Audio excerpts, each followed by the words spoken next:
আজকে যে ঢাকা বিশ্ববিদ্যালয়ে আমরা অবস্থান করছি, এই ঢাকা বিশ্ববিদ্যালয়ে আজকে কোনো গণরুম নাই, এই ঢাকা বিশ্ববিদ্যালয়ে আজকে কোনো গ্যাস রুম নাই, আজকে ঢাকা বিশ্ববিদ্যালয়ে কোনো চাঁদাবাজি নাই, টেন্ডারবাজি নাই, কোনো ফাওকা রাজনীতি নাই।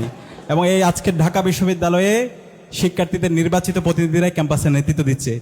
এই আয়োজনের জন্য আজকে আমরা করতালির মাধ্যমে বিশ্ববিদ্যালয় প্রশাসনকে একটি জোরে করতালির মাধ্যমে ধন্যবাদ দিতে চাই। বিশ্ববিদ্যালয়ের ভিসি, প্রভিসি, ট্রেজারার এবং নির্বাচন কমিশনার এবং প্রক্টর, এখানকার আমাদের হলের প্রভোস্ট এবং ডিন মহোদয়রা উপস্থিত আছেন। আমরা সবাইকে আবারও করতালির মাধ্যমে নির্বাচিত প্রতিনিধির পক্ষ থেকে ধন্যবাদ জানাচ্ছি। সম্মানিত উপস্থিতি, আমরা বলেছিলাম আমরা এখানে যারা নির্বাচিত হয়েছি আমরা কেউ নেতা না, আমরা হচ্ছে প্রতিনিধি। শিক্ষার্থীদের কাজ হচ্ছে আমাদেরকে প্রশ্ন করা, আর আমাদের কাজ হচ্ছে কাজ করে যাওয়া।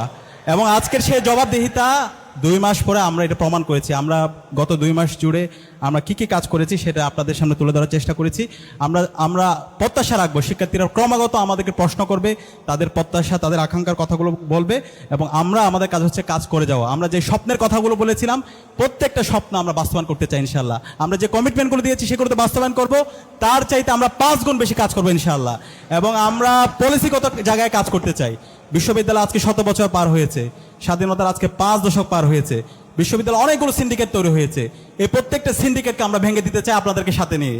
এবং আমরা পলিসিগত জায়গায় এমন একটা স্ট্যান্ডার্ড আমরা ঢাকা বিশ্ববিদ্যালয়কে নিয়ে যেতে চাই যেন ভবিষ্যতে আর কেউ এসে আর কখনো এখানে ফেসিস্ট হয়ে উঠতে না পারে, আর কখনো আমাদের এই স্বপ্নে ঢাকা বিশ্ববিদ্যালয়ের শিক্ষার্থীদের যে স্বপ্নগুলো আছে সেগুলোকে ভঙ্গ করে দিতে না পারে। তো সেই জায়গায় আমরা আশা রাখবো বিশ্ববিদ্যালয়ের নির্বাচিত প্রতিনিধি এবং বিশ্ববিদ্যালয় প্রশাসন আমরা সবাই টিম হয়ে কাজ করবো ইনশাআল্লাহ। একই সাথে আমাদের এই বিশ্ববিদ্যালয়ে যে ফেসিবাদী কাঠামো তৈরি হয়েছে বিগত ফেসিবাদী আমলে, এই কাঠামোকে আমরা ভেঙে দিতে চাই। আপনারা কি আমাদের সাথে আছেন?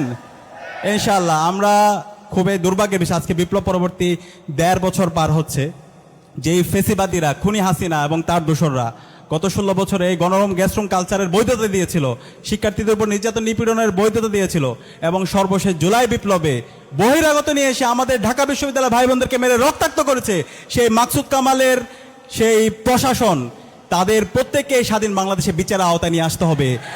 আজকে খুনি হাসিনার রায় হয়েছে, খুনি হাসিনার ফাঁসির রায় এসেছে। এই ফাঁসির রায় আসার পরে প্রগতিশীল শিক্ষক নামে এক ধরনের কোয়াইগাররা তারা আজকে খুনি হাসিনার পক্ষে অবস্থান নিয়েছে। আমাদের অবস্থান পরিষ্কার, যারা এই খুনি হাসিনার পক্ষে অবস্থান নেবে সেই যে হোক, তার এই স্বাধীন বাংলাদেশের রাজনীতি করার অধিকার নাই, তার এই বিশ্ববিদ্যালয়ে শিক্ষকতা করার অধিকার নাই। তাকে নির্মূল করা হচ্ছে আমাদের রাজনীতি। বাংলাদেশের রাজনীতি করবে যারা বাংলাদেশপন্থী আছে তারাই। সুতরাং এই ফেসিবাদের দূষর বিশ্ববিদ্যালয়ে যারা আছে, স্টাফদের মধ্যে যারা আছে, সবাইকে এই বিশ্ববিদ্যালয় থেকে তাদেরকে ব্যবস্থা নিতে হবে এবং তাদেরকে চাকরিচ্যুত করতে হবে। এবং আমি আজকে বিশ্ববিদ্যালয়ের শ্রদ্ধেয় ভিসি স্যার আছেন, প্রভিসি স্যার আছেন, পুরো বিশ্ববিদ্যালয় প্রশাসন আছেন, আমরা আশা রাখবো বিশ্ববিদ্যালয়ের তাদের বিরুদ্ধে চাকরিচ্যুত করার জন্য এবং তাদের বিরুদ্ধে ব্যবস্থা নেওয়ার জন্য যা যা করা দরকার তারা সেই জায়গায় ব্যবস্থা নেবে। এবং একই সাথে আমরা আমাদের ঢাকা বিশ্ববিদ্যালয়কে আমরা একটি পলিটিক্যালি কনসাস এবং একটা একাডেমিক ইনস্টিটিউট বানাতে চাই। বিশ্ববিদ্যালয়ের শিক্ষার্থীরা সে রাজনৈতিক সচেতন হবে, কিন্তু কারো গোলামি করবে না। সে সত্যকে সত্য বলবে, সে ইনসাফের কথা বলবে, কিন্তু কারো দাসত্ব, কোনো ভাই পলিটিক্স, ভাইয়ের পেছনে রাজনীতি করে সেই রাজনীতি এখন চলবে না। এবং একই সাথে আমাদের বিশ্ববিদ্যালয়ের যে মূল কাজ, জ্ঞান উৎপাদন করা, জ্ঞানের প্রতি শিক্ষার্থীদেরকে উৎকর্ষ সাধন করা, গবেষণার পরিবেশ তৈরি করা, গবেষণায় বাজেট বাড়ানো, বিশ্ববিদ্যালয়কে একটা পূর্ণাঙ্গ একাডেমিক ইনস্টিটিউট হিসেবে রূপান্তর করা, সেই জায়গায় বিশ্ববিদ্যালয় প্রশাসন কাজ করবে। আমরা আশা রাখবো একই সাথে বিশ্ববিদ্যালয় নিয়োগ প্রক্রিয়ায় মেরিটোরিয়াস ইনশিওর হবে। বিগত ফেসিবাদী আমলে প্রায় সহস্রাধিক শিক্ষক নিয়োগ হয়েছে, যাদেরকে দলীয় বিবেচনায় নিয়োগ হয়েছে।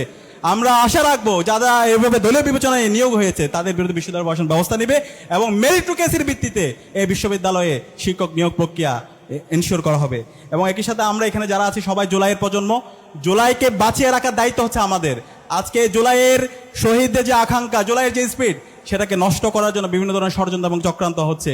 আজকে যে জুলাইয়ের মাধ্যমে আমরা এই ঢাকা বিশ্ববিদ্যালয় আজাদি পেয়েছি, এই যে জুলাইয়ের মাধ্যমে ডাকসু নির্বাচন পেয়েছি, সেই জুলাইকে বাঁচিয়ে রাখার দায়িত্ব হচ্ছে আমাদের। সুতরাং জুলাইয়ের যে শহীদদের আকাঙ্ক্ষা, তাদের যে স্পিড, তাদের যে প্রত্যাশা, সেটা আমাদের পুরো জাতির কাছে ছড়িয়ে দিতে হবে। এবং শহীদদের আকাঙ্ক্ষার আলোকে একটি বৈষম্য ইনসাফভিত্তিক বাংলাদেশ, একটি স্বপ্নের ক্যাম্পাস বিনির্মাণ করার লড়াইয়ে আমাদের অগ্রণী ভূমিকা পালন করতে হবে। সে উদাত্ত আহ্বান জানিয়ে আমি আমার কথা এখানে শেষ করছি। আসসালামু আলাইকুম রহমতুল্লাহ।